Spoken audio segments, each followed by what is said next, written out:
So I thought I would do a video on some of my art journaling must-haves. Now, when I'm talking about art journaling must-haves, I'm not referring to things that you need to make an art journal. I'm talking about supplies and materials that I personally find that I need and that I use a lot when I'm doing art journaling for my own personal, for fun. So that means when I'm going into my own personal art journal and I just want to do something fun in it, these are some definite must-haves.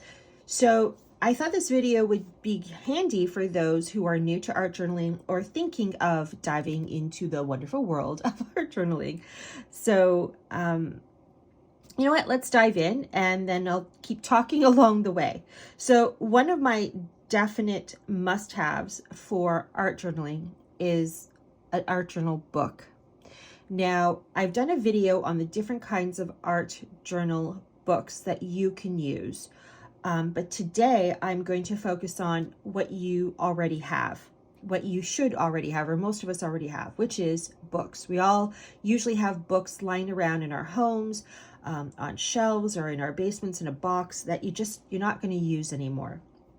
So that's what I would start with. I would start with look around at the books you have on hand and see which ones you could use for, you would need two. One that you can use for the physical art journal and one you would use to rip up to use as art journal pages for collage pages. So there's my example of one that I already had on hand. This is an old atlas that actually belonged to my husband's grandparents. I didn't know he wanted to keep it. I just saw it in a box in the basement. So yeah, needless to say, I had already dived into it before I realized he wanted to keep it. So anyway, he's moved on and I will from that too. So this is an old book we had, and I've used it as my art journal. So I'm using the pages that are already in here. So that's a must-have to do art journaling, is a book. You, of course, can buy one. You can go to the dollar store and buy a book, even one that's blank. You know, an art book that has blank pages in it. But if you're wanting to save money where you can and put your money where, you know, more important things or other things with regards to art supplies, I would try to find ones that you already have. So that's my number one thing for art journaling. And number two is masking tape. Masking tape is, to me, a must-have. And the reason for that is because I can use it in collage. So I know everybody's into the whole washi tape thing, and I will confess, I do have a little small stash of washi tape as well, but I do not have a lot. And the reason for that is because I really don't find them that, I mean, they're pretty, and some of them are cute and all that sort of thing. I mean, these are like butterflies and all that sort of thing. And here's some musical notes. So they're pretty and they have their purpose. And some people are really big on washi tape, and all the power to you. But for my personal taste, I will use it every once in a while, but not that much. What I prefer and get more joy out of using is masking tape, because with masking tape, I can just paint and throw some colors all over it. And then whenever I wanted to add a little bit of extra on a collage that I'm doing, I literally just have to add a little tiny piece or however big of a piece I want on it. And then when I get back down to it being bare, I just splash on some more acrylic paint, and away I go. I have some more washi tape. So this is an inexpensive way to create your own unique washi tape. So that to me is a must-have. Another must-have is a Sharpie. So I go for black. You can do black, you can do, or all the other colors in the rainbow that are out there for Sharpie. But must-have for me is black. And the reason I like to have a Sharpie on hand is it's just another tool to use for mark making. So if I wanted to just make some marks on a collage or art journal page, whatever kind of things I want to do on it, I can use my Sharpie on it. So that's another must-have. sticking with the writing tools, a water-soluble pencil. Now this one here is a Stabilo All, and this one's a Stabilo Woody. So you don't have to buy Stabilo. Depending on where you are, they can be they can be expensive. So for example, I bought the whole package of all the different colors of the Woodies, and here in Canada, even on Amazon, it was quite expensive. To me, it was pricey. The single Stabilo, still up there. I think I paid $10, $11 for this. But again, these are both water soluble. So whatever water soluble pencils that you could find, that's great, you know, and more than one color. I have black here, but if you can get other ones as well, that's great. But some sort of water soluble pencil, those to me are must-haves. Okay, then of course there's your regular average pencil, and again, it's just great to add different marking techniques on your collage and art journaling. A pen. A simple black pen, which is beautiful to use, again, for adding scribble and mark making and all that sort of thing on your collage papers and art journal. A brush. So this is an inexpensive dollar store brush, and it has soft bristles. So I use this I could use this for watercolor and for acrylic paint, both. So a brush to me is definitely a must. For adding color and stuff. The other must-have is my own hands, which thankfully are always around with me. But I find just using my hands, my fingers, and helping to blend and move the paint around, or the watercolor even, on paper is really adds a nice technique to it. And I can do, you know, dots and all sorts of different kind of mark making. So your hands are also one of your best tools. Okay, watercolor.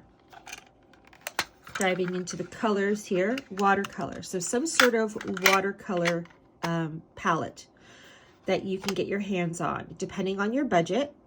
For me, this is a must-have. I love working with watercolor. I find that they're so, they're just a great thing to use when you're wanting to create collage papers to then add to your art journaling page. So for me, watercolors are a must-have. These are Jane Davenport watercolors, and I've had these for a number of years. I haven't checked on the prices recently, but when I bought these about, I'd say at least 4 years ago, they were quite expensive, and that was at Michael's. So they were quite expensive. And I ended up using a Michael's coupon just so I can kind of help my wallet not cry so much when I bought it. But you could also get watercolor palettes like this on Amazon. So just play around with them, try different ones, and again, don't break the bank if you can't. If you don't want to, you don't have to get some high-end watercolor, especially if you're just starting out. Okay, so but watercolor to me is a must-have. And going along with the colors is, and by the way, speaking of watercolor, this not only comes in these color chips, but you could also get watercolor tubes in the tube format. So this is actually my first time buying them. I bought a bunch of them, and I love these. Now these I actually got at Walmart the other day. They had a box of them. And so if you're in Walmart, this is the brand, and they had a whole assortment of colors, which I don't know where they are. Oh, here they are. So they had a whole assortment of colors. So these are watercolors, but they're in the tube. So these are great, and here in Canada at Walmart, they were under $10. I think they were $7 and change. So that's a good alternative if you don't want to do this or can't do this. This is an alternative as well. Okay, so speaking of colors now, we're going to go into acrylics. Now, acrylics to me are also, for my personal art journal practice, is a must. I I really think that's kind of self-explanatory as to why they're a must. They're there for creating collage papers and, you know, doing all the other fun things that you like to do in your art journal. So acrylic is a must. Now, speaking of acrylic, you do not have to, once again, break the bank. Now, if you watch a lot of, or have been watching a lot of YouTube videos, myself included, where, you know, you have journals or journal makers or artists who are using these really beautiful, expensive, artist quality acrylic paints. You think to yourself, holy crap, how am I supposed to afford all that? And I'm right there with you. It does get expensive. But for me, keep in mind that I have been doing this, and this may be the same truth for a lot of other artists out there. When you've been doing it for years, you slowly start to build up your supplies. So when I first started out in art journaling and just diving into painting and all that sort of thing, I was using those bottles of inexpensive folk art paints that we've all seen. They had them at the dollar store, they had them at Michael's, and probably you know, a dozen other art supply stores. So if that's what you can afford, go and buy those. There's nothing wrong with those. Yes, of course, they're not as high of a quality as your more expensive artist quality paints. By the way, this is not one of the more expensive ones. This is just one I happen to pull out to show a lesser expensive option. It's not as cheap as the folk art, but it's still kind of, I call it kind of student grade.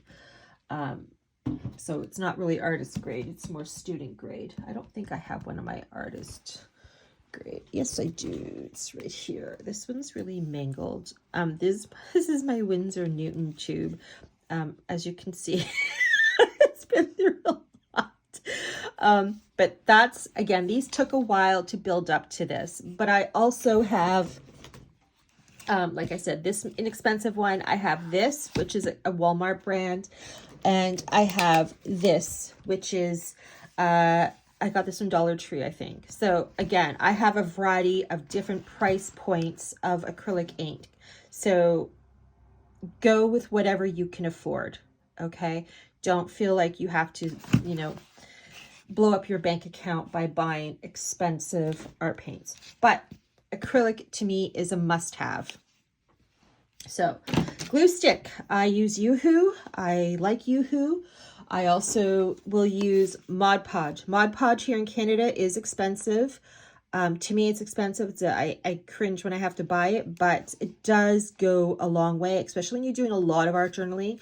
The Yoo-Hoo sticks, I do have a bigger one, but even the bigger ones don't last. Like, I mean, I went through one big Yoo-Hoo stick in a week, so it just depends on how much art journaling you're doing. But I do art journal for myself, and I also make art journals, so I go through a lot. The Mod Podge obviously will last longer. So, but glue sticks for sure are a must. Okay, so we got all those out of the way. Now, another thing to me is a palette. This is a lid off of this little container. It was all attached, and I bought this actually over the weekend. And it had stamps in it, wooden stamps in it. So I took out the stamps. Obviously, I'm using the bottom part of this little container to collect loose threads and yarns. And that lid is now my palette. So you can use a lid off of a margarine container, ice cream container, or whatever. That's a palette. So a palette of some kind that you can reuse, you know, repurpose something that's already in your recycle box or in your house or in your fridge. To me, that's a must. Okay, page protector. Page protector is to me a must because this is something that you can put in between the pages of your art journals. So if I can just find an art journal, I have, oh, what's this? That's not it. This is one. Okay, so here's mine. So if I wanted to, actually I did this. I had done a previous art page on here before, and I don't usually do this, but I did gesso over it because I didn't like it. So, and again, I don't usually do this in my art journals. I don't gesso over things, but because I did, I wanted to protect the ones that were underneath, so I put a page protector. Do this too when I'm painting and all that sort of thing. I put a page protector so it doesn't stick or, you know, go onto the other pages and bleed into the other pages. So, page protectors. Again, you do not have to run out to the store and go buy one. Where can you get this? Where did I get this? Well, I got this in the cereal box. This is the inside of a cereal box, the liner that your cereal comes in to keep it fresh. So when you are done with your cereal, take out the liner, cut it open, and there you go. Cut it to any size you need, and there you go. You have a page protector that will last you a very, very, very long time. I've had this for, oh gosh, I don't know, about 3 years now at least. So yes, inexpensive, but to me, a must. Moving along here, because I don't want this to be like a half-hour video, is book pages. So remember I was telling you about finding 2 books in your home, one that you can use as an art journal and one for using as collage papers. This is one. So just taking a cup of tea here, my mouth is getting dry. Book pages. So any kind of book pages you can get, ripping them up, but pages, collage pages. This is tracing paper. You could use parchment paper. Anything you can get your hands on. Start looking at things in a different way, and think, what can I use for collage? What can I use to add to my to my art journal? So things like that obviously are a must. Ink pad. Ink pad to me is another must. Regardless of whether you have stamps or not to use, I find these so handy to use. Why? Because I can add so many details to it. So for example, I'll show you this page in my journal. Here I dragged the stamp across, the ink pad across, and then I kind of did one quick little slap with it over here. Then I also took my ink pad and ran it along the edges here to kind of give it that worn black look to it, right? So you just kind of go like that, and then you can kind of go in more depending on how you angle it, and just do that. And then I can go like that. See, just like that. Add a little bit more on the hearts, kind of grungy things up, and there you go. So to me, a black ink pad is a definite must. So, all right. So I think that's it. I think I went over everything that to me was a must-have in art journaling, to start your own art journaling journey. So I hope you found this video useful. I hope you found it motivating, that if you were having any sort of hesitation on you know, how much this was going to cost you, that sort of thing, I hope this kind of puts your mind at ease. Don't wait until you have a lot of money. Don't wait until you have all just the right supplies, and all. You don't have to. Even if all you have is a book and a pencil or a Sharpie marker and a bunch of papers and a glue stick, like, use what you have. If you have children and they have crayons and markers and Crayola paint, use those. Always start with, look around your home and look at what you already have. That's the number one rule. Always look around at what you have and then go from there, right? So anyway, I hope that this video was helpful to you, and that, you know, it helps and opens the world of possibility of you being able to start into art journaling for yourself. Take care.